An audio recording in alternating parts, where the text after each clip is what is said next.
Okay, we're gonna get going here. We are kind of close to the highway, which is just over there, just to the south of us. That's Highway 11. So it's one of the portions of the Trans-Canada Highway across this part of Canada. The highway splits at Nipigon, which is to the south of us, and Highway 17 follows the lake, and there's another piece of tie down there. Highway 11 goes to the north.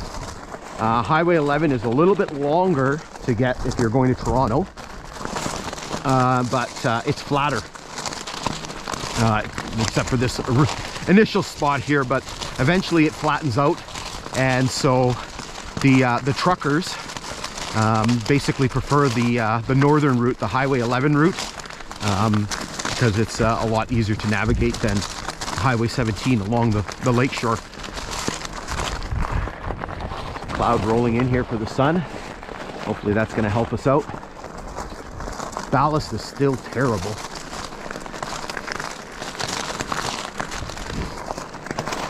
See lots of discarded ties and things like that alongside the grade. So we're in this cut, and it's going to start to bush in a little bit here, as it normally does. Lots of alders and poplar and birch and stuff growing up beside the cut.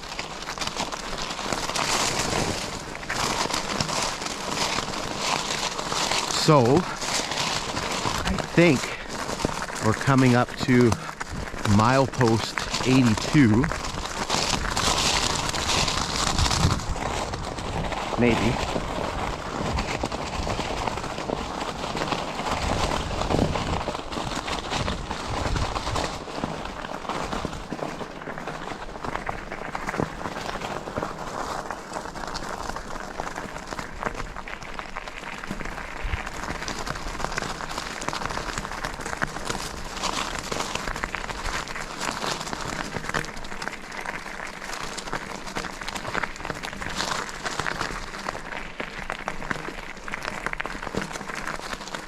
There's something on my, there it is. So what was interesting is I remember coming through here and I remember seeing the telegraph pole, but maybe, I don't know how I missed the milepost marker. So there's milepost 82. So again, that's the mileage on the Kinghorn. The original lines, subtract the 49.7, and so it becomes milepost 32.3. We almost drove by it, but here's another telegraph pole. You can see this one's just the top part. You can see a couple of the cross beams and the pegs. No. All right, let's keep moving along here. So again, telegraph pole, not much on it. I think there's one Dominion 42.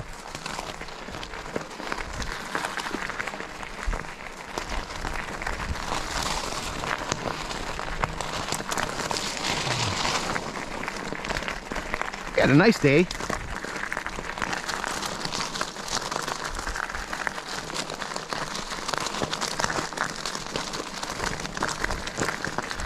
Just trying to see what the temperature says. 5 still. 5.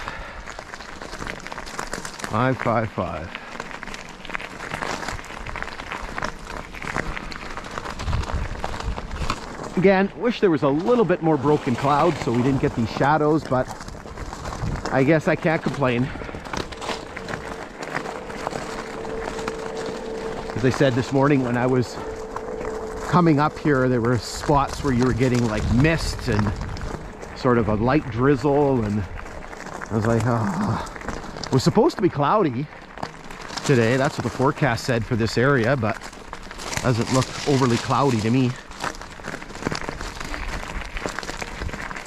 I was hoping for some broken cloud, a little bit more broken than I wanted, but c'est la vie.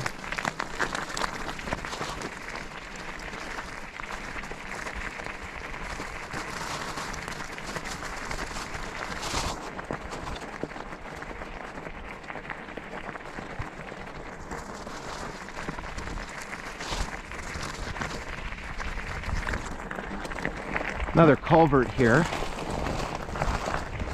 I think I stopped and looked at this marker. Did I?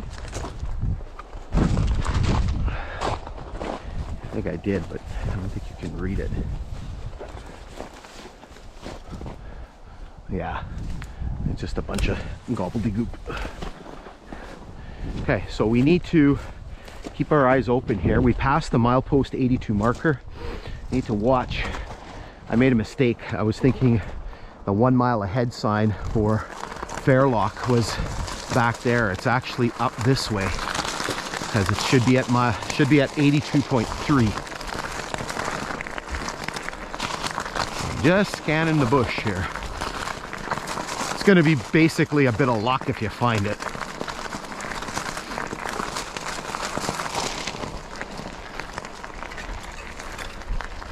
If it's still there.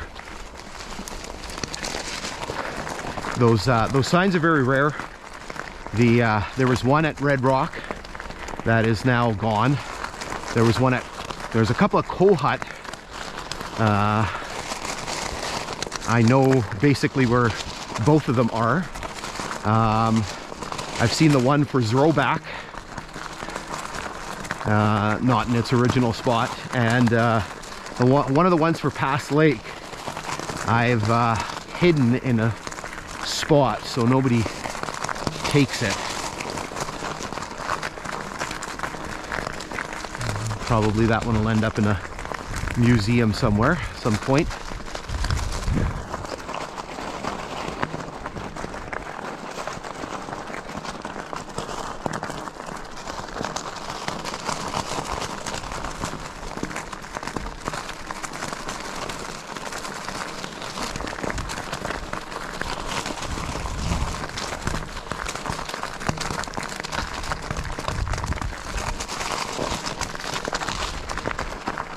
A little bit of cloud now. There's a culvert here. Do I have a mileage on that culvert? Nope.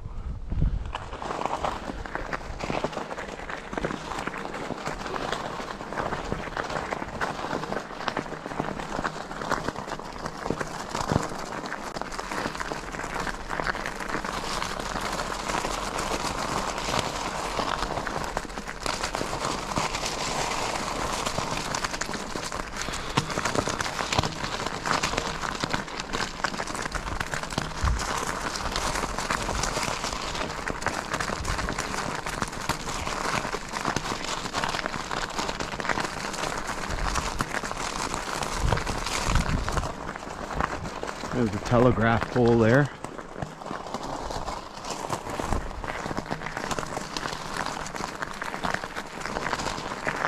So much nicer with cloud.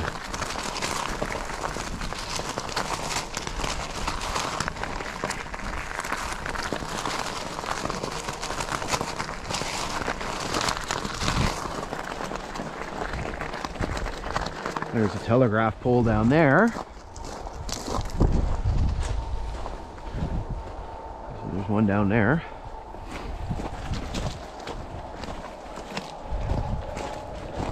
And then over here you can see the highway.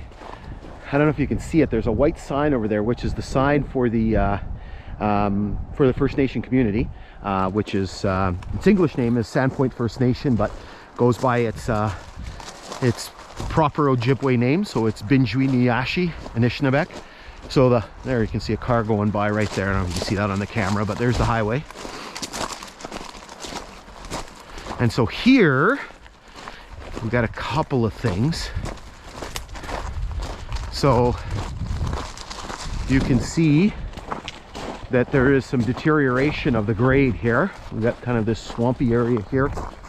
So we got a deterioration of the grade, and it's because there's a culvert here and it's eroding. And there's the marker for it. So it says 82.42. So again, that is the mileage on the Kinghorn. So for the original line, that would be 32.72. 32.72. Okay, let's hold up here for a second. We're going to go down and take a look at this culvert. We're going to use the our old footage here because I don't know specifically what kind of shape this is in here, and so we'll reuse that footage from a couple of years ago. All right, so we're down here below the level of the grade. We're probably about 15 feet down. We're on the north side. So you can see here there's a fairly large chunk of concrete here that's been put as sort of a collar to the culvert. You can see the culvert in there. It is a more modern sort of metal culvert. There has been some shift in the concrete. You can see it is cracked. There's a lot of moss on the top of the concrete here. So basically this has been here for quite a while. So what we're going to do is we're going to go jump over the grade to the south side and go take a look at what's going on over there. Okay, so we're down below the level of the grade here. We're on the south side. I can't really turn to my right simply because where the sun is and it's reflecting off the water. So basically you can see the culvert here. All of the concrete on this side is gone. I'm actually standing on pieces of the concrete here, and there's another piece that are over there. So it's been kind of either removed or kind of blown out. You can see that there is kind of a little bit of a swampy area here. And so it looks like there is all kinds of debris and stuff that's kind of piled up around the culvert. So anyway, we're going to jump back up on the grade and we're just going to continue heading south. We're almost at our destination.